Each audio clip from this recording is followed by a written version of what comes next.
Verse 29, and let the prophets speak 2 or 3 in turn, and let the others discern. But if a revelation is revealed to another sitting by, let the first be silent. For you can all give inspired speaking one by one, that all may learn and all may be encouraged. Then we see all may learn and be encouraged. And the spirits of the prophets are subject to prophets. For Yahweh is not an Elohim of confusion, but of peace, as in all the congregations of the saints. Let your women keep silent in the congregations, for they have no permission to teach, but to be in subjection, as also the Torah says. I once, or we, I should say, once attended a congregation in the United Kingdom, and the congregation of Yahweh it's called. And actually it's remarkable, I think they were originally a mainstream Protestant church. But as time went by, they embraced the Sabbath, they embraced the holy days, they embraced the names. But still there are some things that we find a little bit odd, such as they have female elders, female teachers during the congregation.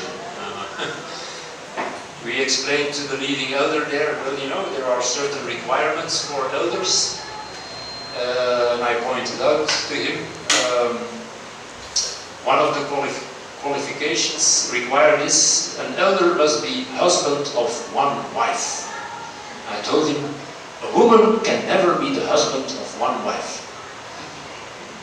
He didn't really react to that, but I don't know, maybe they think of something like progressive revelation or so. I don't know what's so difficult, what's so hard to understand. So, yeah, well, I would say we should be patient with such groups who have gone a long way of coming out of error, and who we can only hope that one day they will indeed also accept the fact that women should be silent, should not be teaching the congregation. But if they desire to learn anything, let them question their husbands at home, for it is a shame for a woman to talk in a congregation. And verse 36 to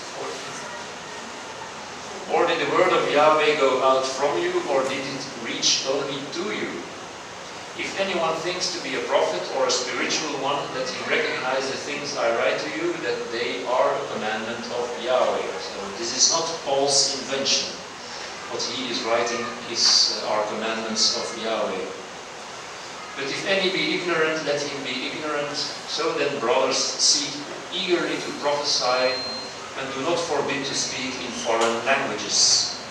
And let all things be done decently and with regular arrangement. So we see here that also in the congregation, the goal of, I would say the main goal of this worship service, aside from worshiping and singing praises to Yahweh, is the teaching, the encouraging, the building up of the brethren of the congregation, so that we may all grow in grace and knowledge. And at the same time, it's an excellent opportunity for the men to practice already now in this life teaching others. So it's let's say it's a righteous ambition, I would say, to prepare messages, and then you can always go to your elder and say, well, I have prepared the topic. Am I allowed to present this topic to the congregation? This gives more exercise, practice, I would say, on the ground, in reality, of your future role in the kingdom as teacher, as priest, as a teaching priest.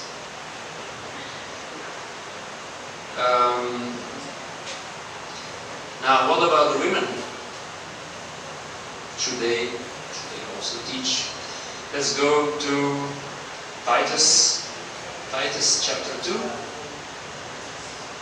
second chapter of Titus. Titus chapter 2, verses 3 to 5. Maybe I will start reading verse 1, maybe the context. But you speak things which become sound doctrine.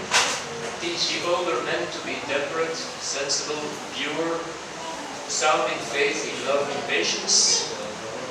Teach ye older women likewise to behave as becomes the worship of Elohim, not false accusers, not being enslaved by much wine, but to become teachers of good things, that they might train the young men to be modest, to love their husbands and their children, to be discreet, chaste, good homemakers, good, obedient to their own husbands, so that the word of Yahweh may not be blasphemed. So if we go back to verse 3, verse 3, to become teachers of good things.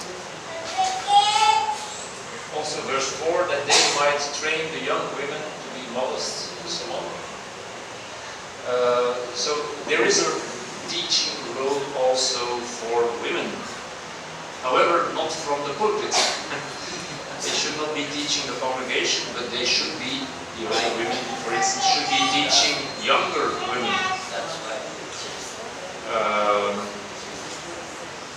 Years ago, I think it was already in the year 2000 or so, I visited a friend in Portugal, southern Europe. And he was living in a very rural area. And apparently he related a story that showed that, let's say, ancient traditions at that time at least were still alive, at least in those rural areas of Portugal. And there was a young couple about to be married.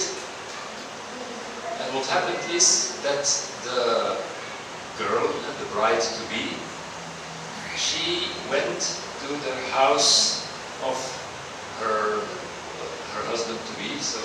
And the reason was that the mother of the boy, of the young man, she was about to teach her simple things, basic things, such as the food that her son liked. And who knows better what their son likes to eat and how it should be prepared than the mother. The mother knows best, but even at that time, such stories they give a reason to laughter, you know. What ridiculous custom or tradition is this? What does this young man think, that he is the king or so?